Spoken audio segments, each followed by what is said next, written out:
What up? All right, this is day 3 of writing. On Tuesday, you guys learned about the 3 different kinds of writing and the writing process.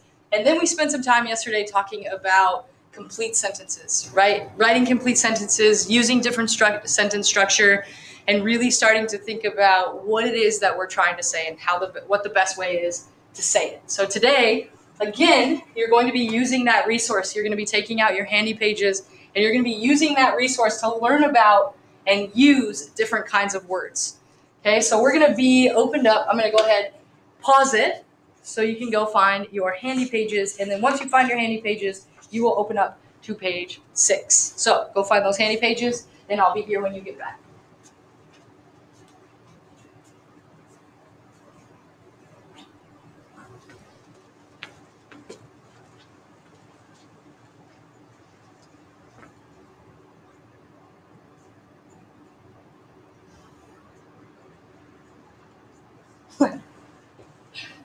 Okay, hopefully you paused it to go find those handy pages. If not, hit pause now before we move on. And here we go. All right, what we're going to be talking about today is different parts of speech. So in this case, it's just talking about the different words that we use when we write or talk.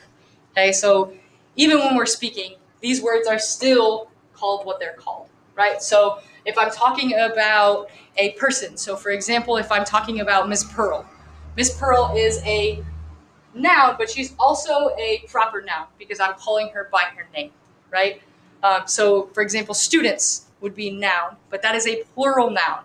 You might run into the word plural, and what the word plural means is multiple or more than one. So, for example, if I'm talking about students, right, then that would make that word plural. So this would be what we would call singular. And then if I put an S on the end, then it would be plural. Excuse me. Okay, so plural means more than one. If you forget it, it's okay. No worries. Ask for help, right? So we have nouns, pronouns, verbs, adjectives, adverbs, conjunctions, prepositions, interjections, and you're probably like, Levins, I cannot learn all of that stuff from this video today from you. I don't want you to. I mean, a little bit I want you to, because I'm just like trying to be like, a good teacher, but use this. Use your handy pages. On page 6, you will find this exact same thing. Okay, so you can use that and then start to learn about it. So as you do your homework today, make sure you have those handy pages out, because that homework is going to be a lot harder if you don't. Okay, so first up is the noun. Okay, a noun names a person, place, thing, or idea. The lion lives on the plains of Africa. Okay, the lion, plains, okay, that's a place, and Africa is also a place, right? So a person, place, or thing. Ball, that's a thing. Desk, that's a thing. Light, that's a thing. String, that's a thing. Coffee, that's a thing. Mouse, that's a thing. I'm a thing, right? I'm a noun. I'm a proper noun because you would call me Levins, but you could also say a teacher. A teacher is a person, right? I'm not a thing. I'm a person, but I'm a noun. Okay. The next thing we have is pronouns. Okay. Pronouns take the place of a noun, right? So if I'm saying, for example, if I'm talking about Miss Pearl and I wanted to use a pronoun in the place of Miss Pearl, one moment, please. Okay, sorry, I'm back. Okay, so where was I? Pronouns. They take the place of the nouns. So instead of, if I'm talking about Miss Pearl, if I said Miss Pearl is our principal, okay, I could take out Miss Pearl and I could put in she, right? So she, he, they, them, his, her, me, my, you, right? Those all take place of a noun, right? We can take it out. It is another one. In this case, they use it. Okay, it has been called the king of animals, and I think that they're still talking about the lion here. One moment. Woo! Okay, I'm back. All right, we're talking about pronouns, and we're really just talking about how they take the place of the noun. So Instead of talking about the lion in the sentence, instead of saying the lion is the king of the jungle, instead we could say it is the king of the jungle. The tricky part is that you just have to make sure that your reader knows who you're talking about, right? So you want to make sure that they already know that you're talking about a lion, and then this sentence with the pronoun would probably happen later. But that is something that you're going to get into as you continue to write. Next up is the verb. And a verb expresses action or a state of being. So, for example, the lions live in a pride or group. Okay, what do? They live. They often hunt together. What do they do together?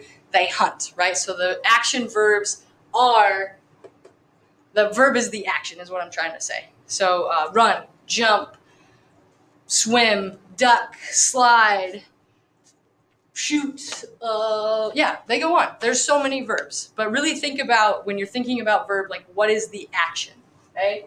Next up is an adjective.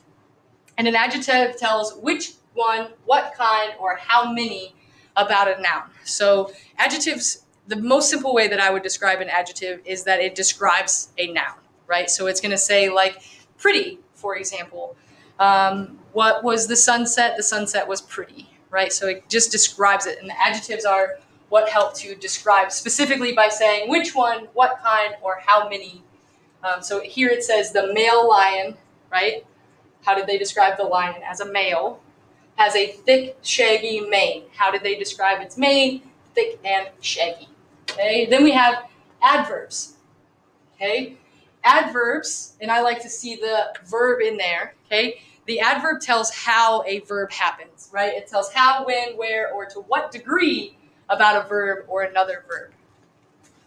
A verb, adjective, or another adverb. Sorry, I had to move that to get that out of my way. But an adverb tells how, when, where, or to what degree about a verb, adjective, or another adverb. So, for example, last night I was on the phone with my nephew, and he sweetly sang to me as he was falling asleep, right? So how did he sing? Sweetly. Another example is this morning my son woke up and he loudly made a smoothie. How did he make that smoothie?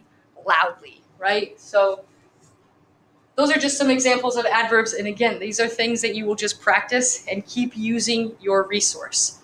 Keep working on it, keep talking about it, keep asking questions, and you're gonna get it. Eventually it'll stick with you. Kind of like your ABCs. Conjunctions, okay, they connect words or groups of words in a sentence. We just talked about the conjunction with our compound sentence, right? We were using those, the fanboys, for, and, nor, but, or, yet, so, right? Those are all conjunctions, and they connect. Both male and female lions roar. Which lions roar? Male and female. That and is the conjunction there. Next up, we have a preposition, which relates one word to another word or words in a sentence. It often tells when and where. So like I said, after I woke up this morning, I drove to get coffee, right? So when did I drive to get coffee? After I woke up. So that's the preposition. Here's the example they give you. After a hunt, the female lion shares food with the rest of the pride. Oh, how nice of that female lion to share her food with everyone. That's really great. But when does she share her food? After the hunt. Who does she share the food with? The rest of the pride. Okay, so those are all prepositions that explain when and where. And last is an interjection, which is kind of my favorite. And it expresses strong emotion or feeling, like wow, or holy cow, holy buckets, right? It's that like kind of the emotion that escapes your body, right? So I like to stand behind the corner. So like if you imagine this is a corner and my son will be like walking around, we like to scare each other. It's kind of a game that we play in our house. So I'll just be standing because I know he's coming. And then I'll be like, hey, Dan. And then that's my interjection, right? But then his interjection that comes back is almost like, why would you do that? Right? It's like a very emotional or like a lot of feeling that comes out, right? I don't know how else to explain that. So if you have any questions, make sure you ask your teacher. So this next part, and I know that I'm getting a little wordy here, I'm sorry. This next part I wanted to show you is actually an example from your assignment for today. And you might see that second slide and be like, what in the world am I supposed to do here? But what you're doing is you are filling in parts of the story. And I'm sure once you start to read, you will know exactly what story we're talking about here. Okay? It says 3 little pigs lived, and then there's a blank. And underneath that blank, it says preposition where. Okay? So then if I'm like, gosh, I don't know what a preposition is, I'm going to come here to this magical sheet, and I'm going to say, oh, a preposition often tells where or when. So this one's telling me that I have to choose a preposition about where. So in this case, I would say the 3 little pigs lived deep in the woods, right? So then I would write deep in, and then it would continue on with the story, the woods. One day, their mother said, okay, and this is an adverb. How did she say it, right? So how did she say this? Piglets, you are going to have to blank and make your own way in blank. Okay, so she's kind of being bossy, right? So if I'm going to say how she said it, maybe I could say angrily, right? She said angrily, piglets, or she could say it sweetly, right? She just wants them to get out of her house. They're too old. Move out. Go on, right? My mom did the same thing to me. It's okay, right? Piglets, you are going to have to blank and make your own way in blank. So I know that I have a verb, which, the verb, this is the one I'm good at. I know that verb is action. Because I always think about action because I'm always thinking about how I can move or stand up and move around and get some of my energy out. So I think about verbs a lot. So they're going to have to do some kind of verb. So I'm going to say pack up. Okay, piglets, you are going to have to pack up and make your own way in a place. Antarctica, the Arctic Circle. Okay, so I'm going to send them out. But that's really what you're doing here. You have to make sure that you are paying close attention to the dark, bolded words underneath that slot.